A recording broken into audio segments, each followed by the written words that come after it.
Okay. Hello, I'm Tony Garcia, And I'm Mike Stout. and this is our first developer Let's Play of Yes. Ratchet and Clank Going Commando. Yeah, if you end up seeing Ratchet and Clank, the first one, at some point, we did not do that first. So don't Right. us nasty comments. Right, we're beginning with Going Commando Yes. because this was the first game we ever made in our entire lives. Yes, yeah. On Ratchet 1, we were just testers. That's right. And this was the first time we actually got to make real decisions that impacted the quality of the game. I was a junior designer on this game. I was a junior programmer. I think that was my title, but I'm Could not be. exactly sure. Could be. Sounds right. Yeah. Sounds right that I was a junior programmer. Might have been junior gameplay programmer. They might have gone even more specific. I'm just trying to give them good, valuable information. know it's good. Don't worry, I want them to know what the game industry is really, really all about. And you know what it's really all about? Titles. Junior Titles. gameplay That's right. programmers. Titles are incredibly important. Okay. Well, let's get on with it then before Yeah. this gets any more exciting. So, let's start a new game. I'm going to go for new game. See what's going on. All right. I think this story was penned by Mr. Oliver Wade. Yeah, I think so. That sounds about right.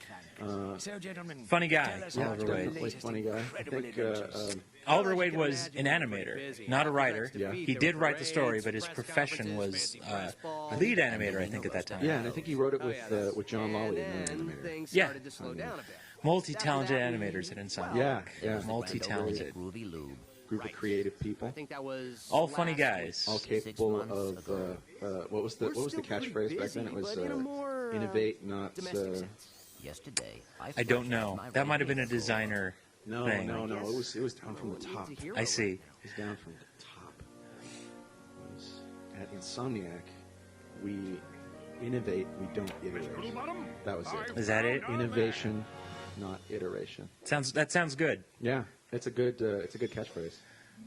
Oh yeah, so one of the big things we were trying to do in this game was sort of rescue Ratchet from how much of an asshole he was in the first game. Yeah, he was a bit of a jerk in the first game.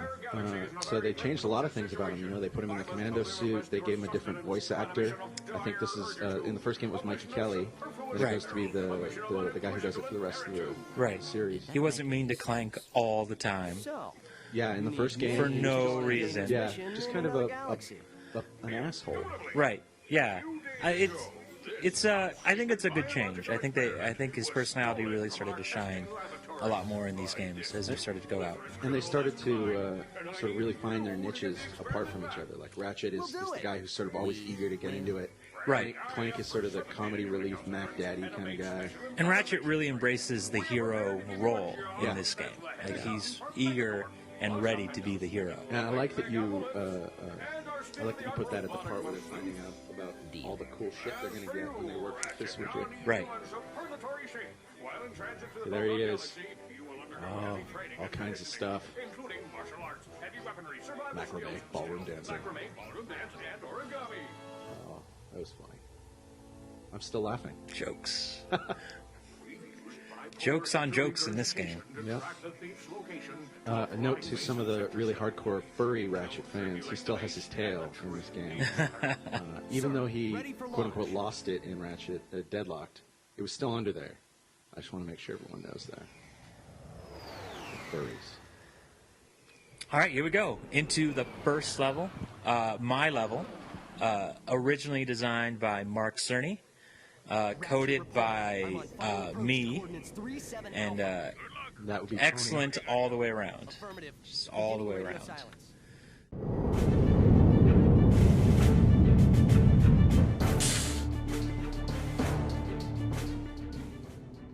So, this is the very beginning of level 0. Level 0. Yeah. Not So even the- level 1. The, This is level 0. the tutorials were always level 0 because they were put in after everything else was made.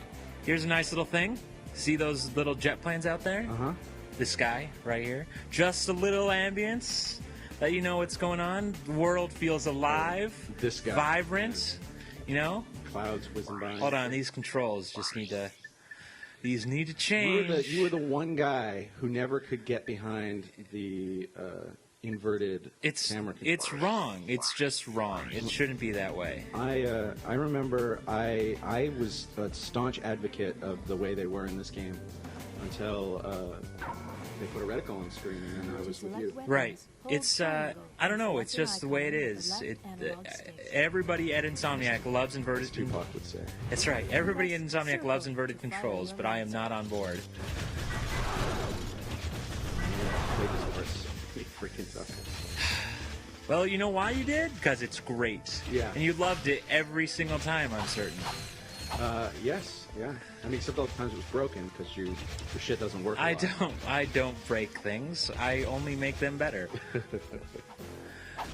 Breakables? You didn't try to break Always, you know, you gotta break everything, Mike. Were you responsible for those breakables? No, I think because I think this was Greg did most of the breakables in this game. I think. Yeah, he did like the slot machines in the New Vegas level. Oh, wait, we can't say that.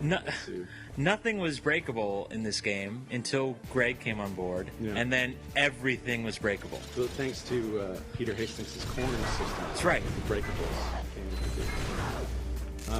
If I remember. Whoa! Oh, look at that! I didn't even remember that. Look at the extra mile there. Look at this. Or someone went the extra mile there. See, this is how I work. Nice subtle ring effect that you don't even really notice, but boom, just wake you up, show you what's up, remind you that I was here. You've always been a subtle guy. That's right. All right, let's see if I can make this work, because there was a nice little, I think I spent way more time on this than I probably should have. Considering it doesn't work now. This little touch, I'm going to try to make it happen. See if I can go. Oh, look at that. Yeah, okay. Flying through the sky. And then he gets There you go, away. another one. Just like you really believe you're in a plane flying through the sky. Despite the fact that this level is not in fact moving. No, this is a non-moving level, Everything's but moving around it. you wouldn't know. Unlike the snow level later on, I forget what it was called, but where you were on the truck. On that the was train, actually- that's right. Oh, who was it? Was it? That was Brian Algier and Peter Hastings, I think, worked on that level. Oh, and they had to make the weapons all work. It was a huge undertaking. Yeah. I'm glad I didn't have that level, because it was a lot of work to make that work. Because if you think about it, like if you shoot a bullet and you're moving, in order to make it feel like the bullet's moving with the thing. Right. Yeah, it's a huge pain in the butt. That might not make a lot of sense the way I said it. Try not to die this time, Tony. No, I won't. Mike, you're destroying the illusion that this is our first time playing through this game, and we did in fact have massive technical problems on the Did I last just time break we did the this. sixth wall or something like that? So, here's the another little bit of interesting trivia. The little blade balls here. Yeah. Simple, nice, simple, crisp, clean enemies. Which I've seen in a lot of games since. Right. Actually, about 10 different revisions on these guys to make them work. And by the end of it, they were pretty much the same. Exactly the same as they were. But you know what? A lot of the change was what was actually inside the blade balls. That was a lot of revision. What going was on inside there. at the start? Blades, but different types of blades. Oh. Different types of blades. They were Axes, always blades. Shout out to Carl Glaive. That's right. Yeah. Another subtle effect up here in the sky. It's subtle. Make sure the player just maybe they don't notice it, maybe they do notice it, but subconsciously they can tell it's there. You had to make all that stuff rotate too. That also was probably Greg. Yeah. The big rotator Moby. We have just the one. Moby is our name for any object in the Anything that game moves, that does yeah. a thing. Yeah, that's a Moby.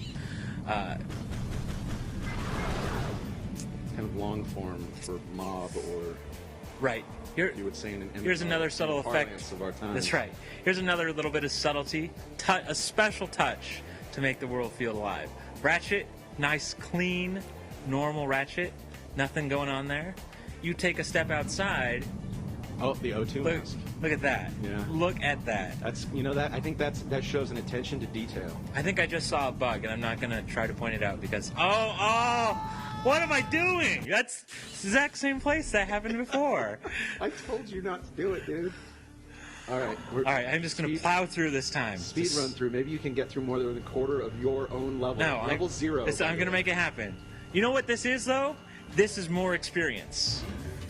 Me going through, doing more bolts, more experience. We, well, not that many more bolts. after you break a crate, it just throws that. Well, the crates are gone. Yeah, that's a good touch. Yep. You know what? You got to balance that economy. Yep. There was a lot of time spent balancing this economy. Dude, I think I did the minor setups in this level too. So the way we used to do it, I don't think they do this anymore, was if you come back to a level, the enemy setups are all a little different. Second time through. Right. And I think I did those in this level. So we're not gonna come back and bore the hell out of you, but yeah, just little touches, Little things. Little different if you do a replay. I think I got really lazy though and just sort of made it so there were fewer enemies, or more, or something like that. It's like, oh, now there's swarmers here.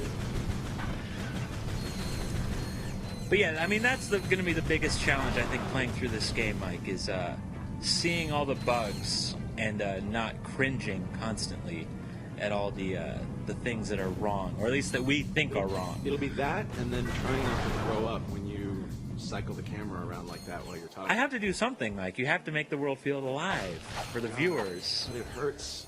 I just want to see. Oh, it's a horrible bug. Oh, the clipping?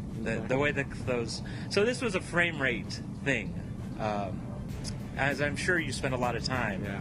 That, if you're not drawing it, you want to make it not appear. And Right, like the mountains. so we would put these trigger volumes in to stop drawing certain things. And So and that one, it wasn't placed well.